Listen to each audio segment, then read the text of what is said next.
Some of you may recognize this basket. I used to have it on the counter of Groton House with fruit and vegetables in it for much of its life when I brought it home from a consignment store from one of my days of shopping.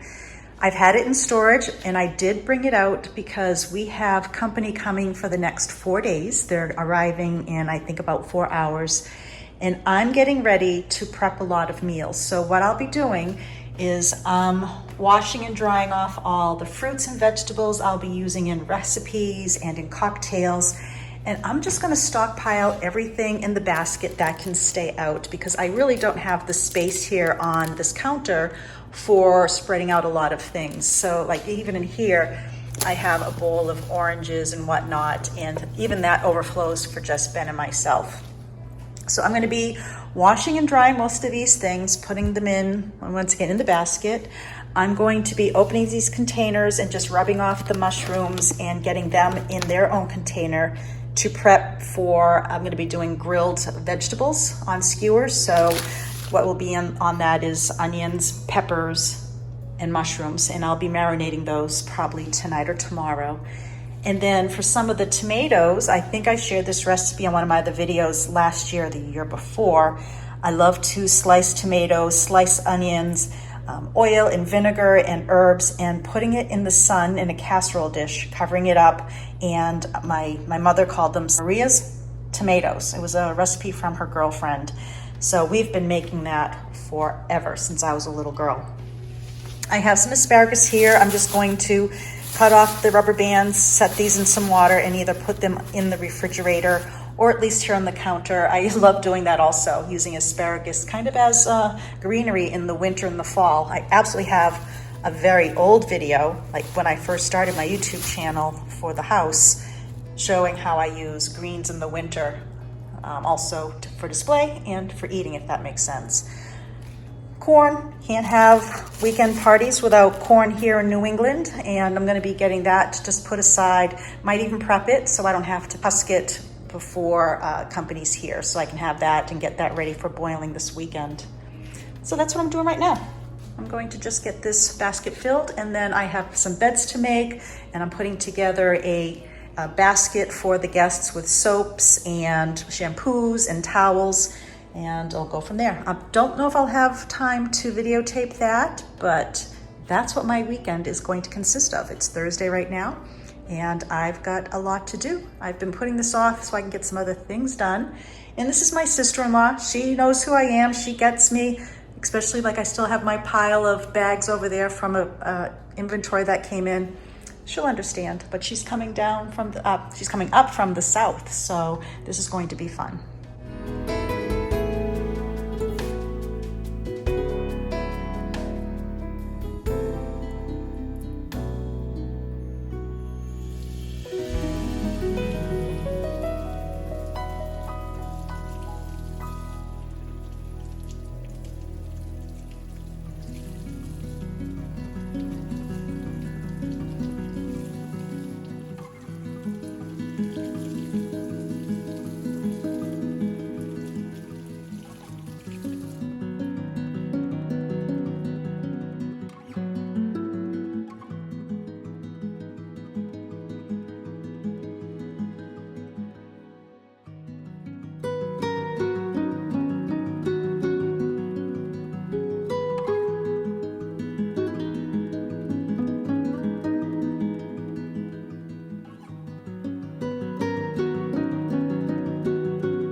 I'm just drying off the vegetables right now, but one thing I'm doing with the limes, I'm doing the Ina Garten recipe for salmon with lime zest and chili powder and lime juice.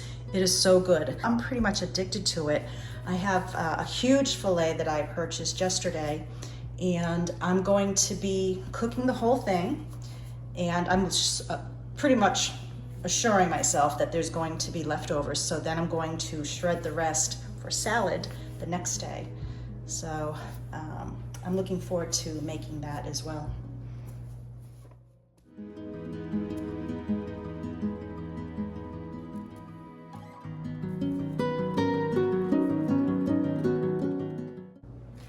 One thing I'd like to share about asparagus for those who don't know this already, and I did not know this for many years as a homemaker, the tips of asparagus, how to tell if it's fresh.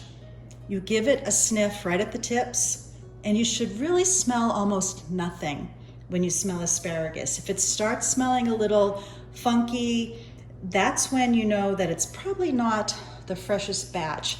And when they have it at stores, you'll usually see that they're in water. I find that when the water's dried up or they're not really saturated, the tips are when they're not at their freshest. So this particular batch was nice and fresh, and I'm going to put them right back in some water, and these will probably cook up tonight or tomorrow night, so they'll be nice and fresh. So here it is. I like to use just a clear glass container. This one's larger than normal because I have 2 batches of asparagus in here. You can use a glass, a cup, anything that's going to hold the base, and you just want to get those bottom ends of the asparagus in there. And of course, you know, you want to eat this as soon as possible, but if you have a day and you just want to keep it fresh and firm it up a bit, that's all you need to do. Sometimes I put it in the fridge if it's going to be for 2 days, but right now I'm going to leave this out because we're probably going to have this tonight with the salmon. We have another storm rolling in. I can turn on the, whoa, oh boy, yep. I was going to turn on the lights, but they keep flashing on and off. Usually when it goes 3 times, that means the transformer's going. Or, goodness, I don't know, but luckily we have our generator. Hopefully that will kick on if needed. But I looked at the radar and the storm is pretty much splitting on either side of our town, but it looks like we're still gonna have some issues here.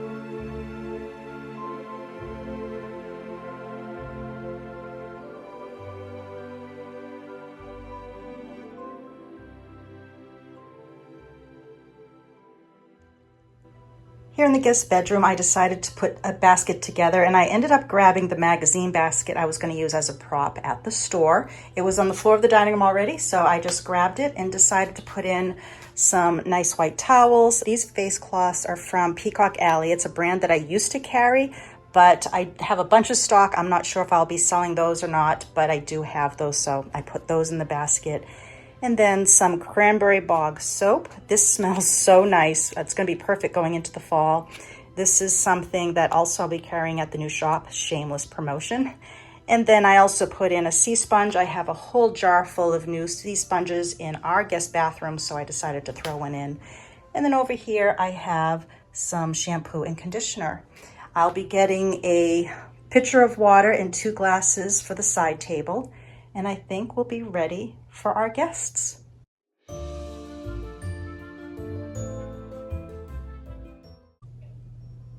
On this next part, some of you are going to cringe. I promise you, some of you will, because I ended up cutting this carpet. And normally, this is one of those do as I say, not as I do. I would have folded it over, taped it, marked it, cut it nice and straight, but I didn't. I wanted to get this done. I've been putting it off, and I know that the sofa is going to be staying here for a long time. And if I move, the sofa will still be probably in the same position, or a chair will be there.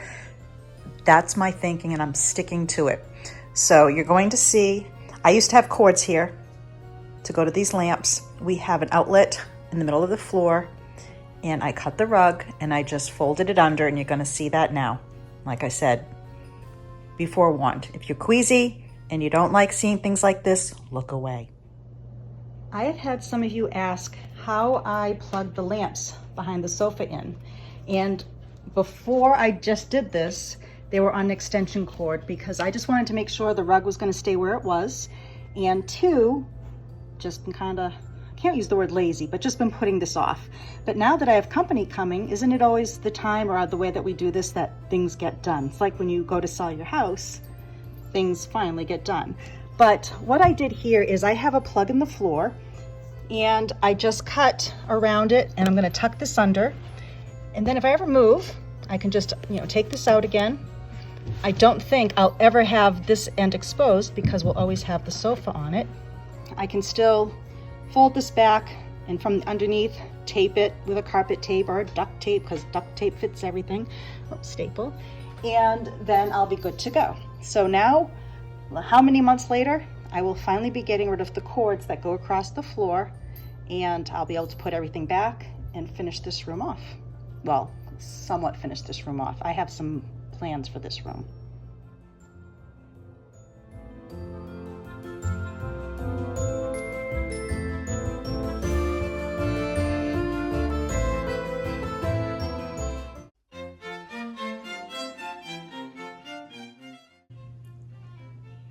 I just returned from the yard sale. Some of the items on the table I already purchased just recently, but other items here, such as this water fountain I just got today. Now this item I purchased for myself, and he plugged it in and it just made sound. He tried water and he said it's $5. And my father, I heard him in my ear say, buy it, you can fix it if it's broken. So I decided to go for it. It's a beautiful copper piece. If it doesn't work, I'll just take the innards out and use the rest for a planter of some sort.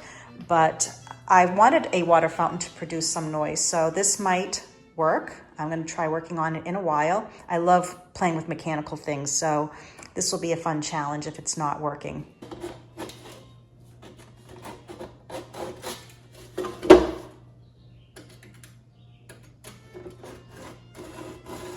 This is kind of like when I replaced the lamp out front, the light. I didn't know how to take it apart, and I went through all the different steps, and it was a lot easier than it could have been. I just didn't know how to do it. So there's probably an easy way to get this pan out. I can't imagine they would make it so you couldn't fix it.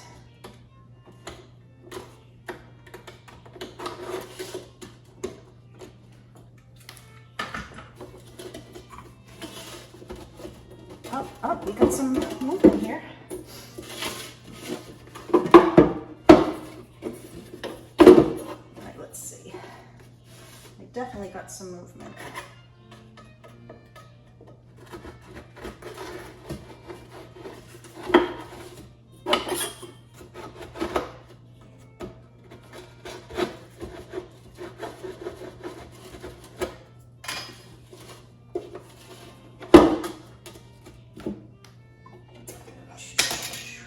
Everything strong enough to pry this out. I don't want to do it on just one side because then it'll come out crooked. Up. Gonna need a screwdriver, I think, to go inside these holes. Aha! Look at that. Look at this. We got it. So let's see. There's a lot of debris in here. Maybe the pump's just clogged. We got bird seed and everything. So this was definitely used in somebody's garden. There's flower stuff out here. Clean out the debris.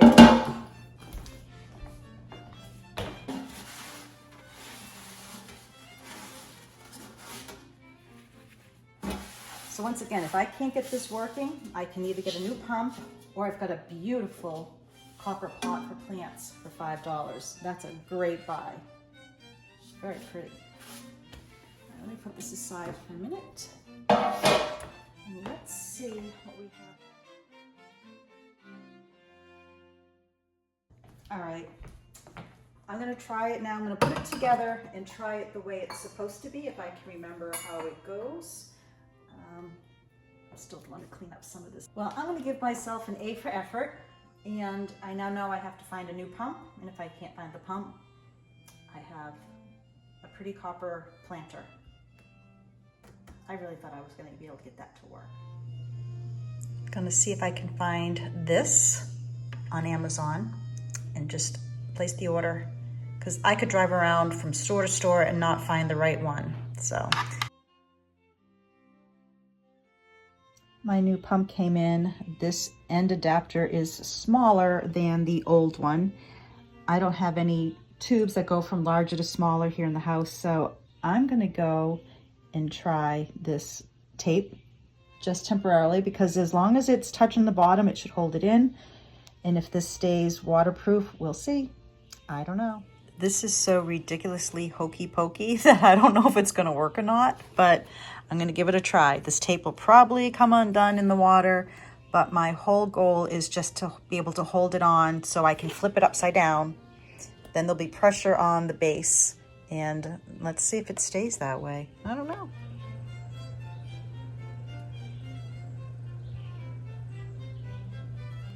Well, we have success.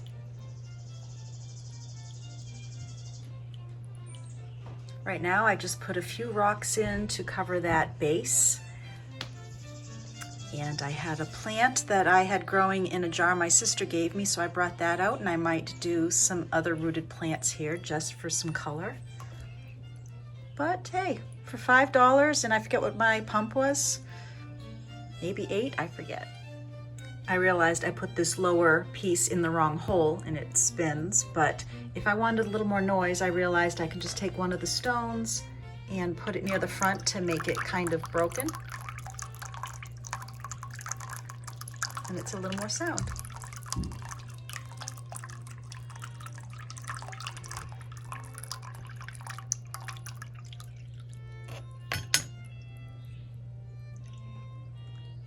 But I believe this is going to go outside more for the birds so that they have some ongoing water. The main goal, let's be real, the main goal was because I wanted to try to fix it. It's something I like to do.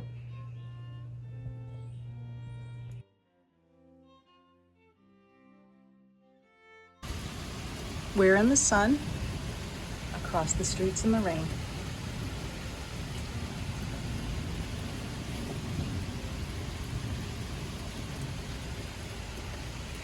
Over in, I'm gonna say that's around New Boston area.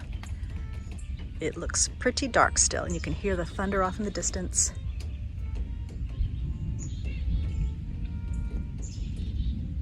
Constant rolling.